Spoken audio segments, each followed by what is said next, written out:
C'est normal parce qu'il était gardé dans sa maison alors qu'il n'y a aucune décision de justice. Je reviendrai sur les commentaires. Mais ce que je dis, c'est que les libertés, les droits en Afrique sont menacés et les précédents de l'État du Sénégal, si en fait sont copiés sur la base de la décision qui a été rendue, il faut dire que l'Afrique est partie pour une instabilité générale, durable et peut-être pour des années et des années.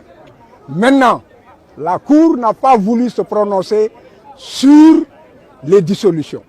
La dissolution de PASTEF en rejetant ce bébé à la Cour suprême. Alors qu'elle a été saisie selon des techniques par lesquelles elle travaille. La Cour a dit dans sa jurisprudence que lorsqu'il y a des éléments probants qui donnent de justes motifs de penser que si en fait elle n'intervient pas, alors la violation que l'on craint va être réalisée. Et par voie de conséquence, elle rend une décision a priori avant qu'il y ait une violation concrète. Ce qui n'a rien à voir avec la constatation de la violation, de la violence. Et là aussi, ce qui est grave, la Cour dit que la saisie des biens de Ousmane Sonko, c'est normal, c'est légitime dans le cadre d'une procédure judiciaire, donc la Cour n'a pas compris son dossier. Parce que Ousmane Sonko a été arrêté en rase campagne, ses biens ont été, disons, volés, et sa vie privée mise à nu, et puis il a été séquestré 55 jours avant que plus tard une procédure judiciaire ne soit ouverte. C'est quand même bien dommage que la Cour n'ait pas peut-être bien regardé son dossier, parce que les faits tels qu'ils sont rétablis permettent d'appliquer la règle de droit qu'il faut appliquer. Mais lorsque les faits ne sont pas bien établis ou dits, à partir de ce moment déterminé, la règle de droit ne peut être qu'erronée. En tout état de cause, retenez que la Cour de justice de la CEDEAO était saisie de violations de droits de l'homme. Elle a statué sur des violations de droits de l'homme et de droits démocratiques. Ce qui n'a rien à voir avec les décisions où c'est la règle de droit de fond qui en fait est connue par les juridictions nationales. Donc, c'est deux choses à fait différentes. Donc, il faudrait, par voie de conséquence, que l'on sache une chose, que cela n'affecte pas l'espoir que nous avons sur ce que les juges sénégalais, eux, savent que c'est le destin de ce pays, que c'est l'avenir de ce pays, que cela va se répercuter jusque sur leur progéniture et sur, comment dirais-je, leur descendance. Et que l'intérêt du Sénégal doit présider et refuser toute forme de pression, toute forme de corruption et toute forme de menace de la part de l'État du Sénégal, puisqu'on a vu que chaque fois qu'il y a une décision rendue, alors l'État du Sénégal fait tomber les foudres sur ceux qui ont rendu des décisions qui sont contraires à ses vœux. C'est le cas du juge qui a reçu une inspection d'État quelques jours seulement avant. C'est le cas du Sénat qui a été en fait envoyé à la retraite immédiatement lorsque le Sénat a pris la décision, simplement parce qu'on ne voulait pas que le Sénat, usant des prérogatives qu'il tire de la loi, mette en œuvre son pouvoir de substitution et ordonne l'inscription immédiate de Ousmane Sonko. Voilà sur le premier point. Maintenant, en ce qui concerne ce qui se passe ce matin. Ce qui se passe ce matin, c'est que l'État du Sénégal, mécontent de la décision rendue par le premier juge, avait d'abord dit que le premier juge était incompétent puisque Ziguinchor ne pouvait pas connaître de l'affaire. C'était une interprétation très erronée du code électoral qui a été rappelée par les avocats et aussi dans le sens duquel l'avocat général qui est là pour défendre la société et non pas défendre l'État ou défendre Ousmane Sonko, c'est l'intérêt de la société. Il a dit que l'État du Sénégal n'a pas bien compris la règle de droit et que d'abord, du point de vue de la loi, en citant les textes de loi, notamment les articles 41 et 40 du Code électoral, La Cour, l'avocat général a dit que non seulement c'est très précis, mais encore c'est la Cour suprême qui a confirmé le juge du tribunal d'instance de Dakar dans l'affaire Karim Meïssa Wade contre l'État du Sénégal dans le cadre du contentieux des inscriptions sur les listes électorales et avait dit que le critère de compétence, c'est en fait le lieu d'inscription de la personne parce qu'il y a un lien de rattachement à la circonscription électorale et que c'est là où vote la personne que en fait la loi a voulu rattacher en fait le domicile de la personne. Il y a d'autres arguments, mais c'est déjà suffisant.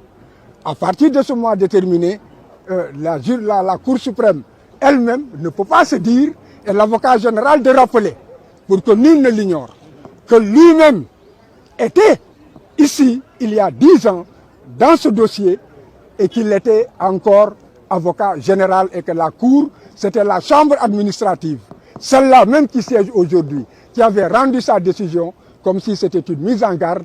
Vous ne pouvez pas aujourd'hui ravaler ce que vous avez vomi.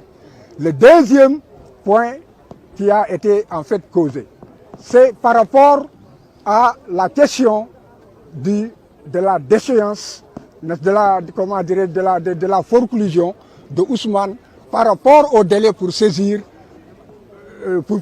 la juridiction de Ziguinchor. Pour l'État du Sénégal, il y a eu une notification. Or, c'est 5 jours à compter de la notification que les délais courent pour la saisine du juge. Lorsque vous saisissez tardivement, alors vous avez mal saisi. Le tribunal d'instance ne regarde pas votre dossier, il vous déclare forclos et le dossier est classé. Alors, l'avocat général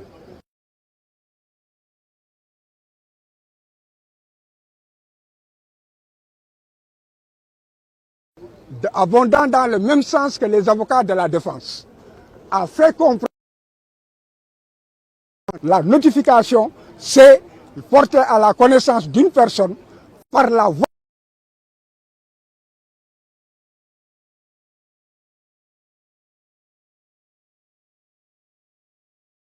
alors que la signification, c'est envoyer un huissier de justice, on l'appelle acte extrajudiciaire, et c'est l'huissier de justice qui en fait est mandaté pour qu'il fasse en fait porter. C'est que la personne puisse être informée dans les délais requis, sans entrer dans la polémique. Et relevé par l'avocat général comme par les avocats, que c'est l'huissier lui-même qui dit qu'il s'est rendu, comment dirais-je, au domicile. On lui a dit que Ousmane est à la prison, il s'est rendu à l'hôpital, ou à l'hôpital on lui dit, bon, allez à Sébikotane, mais c'est vrai, c'est un malade, il est retenu par la prison de Sébikotane, qu'il a amené tout juste pour se soigner. Donc les actes devaient être amenés là où on peut considérer, entre guillemets, et il y a en droit pénitentiaire un mécanisme qui permet de porter cela à la connaissance de Ousmane. Donc, s'ils avaient connu leurs véritables règles de droit, ils se devaient reçu l'acte, n'est-ce pas, par le biais de l'administration pénitentiaire. Et là, ce sont eux-mêmes qui, le disant, font comprendre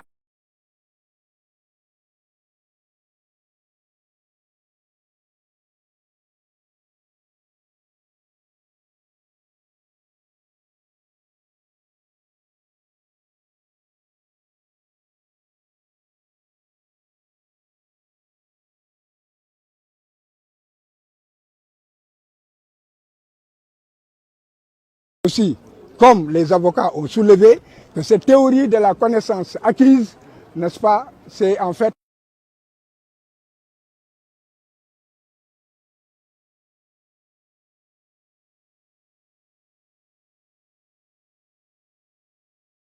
du blabla.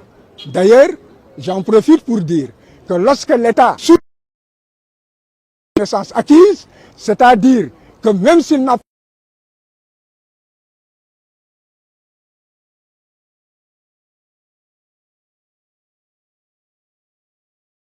pas reçu notification, il savait en tout cas été compétente qui a procédé à la radiation, à savoir les commissions administratives électorales ou bien les organes des personnes qui en réalité sont des préposés du ministère de l'Intérieur, ce sont les préfets, les sous-préfets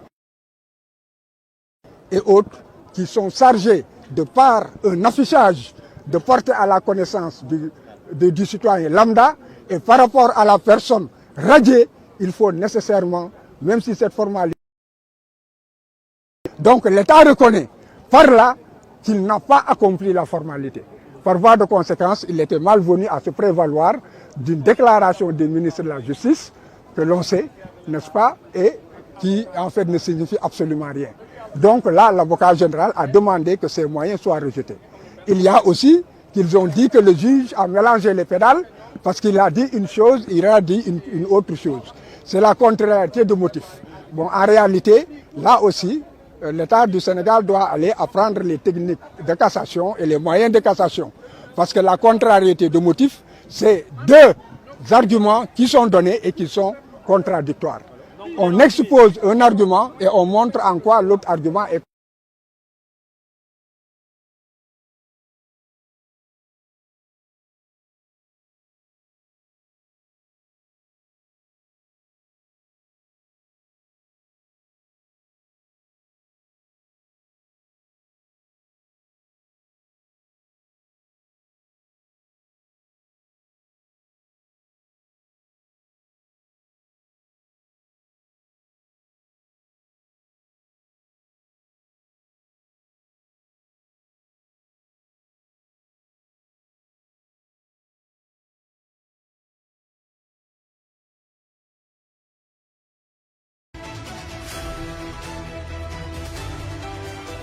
le raisonnement d'un juge pour parvenir à sa décision.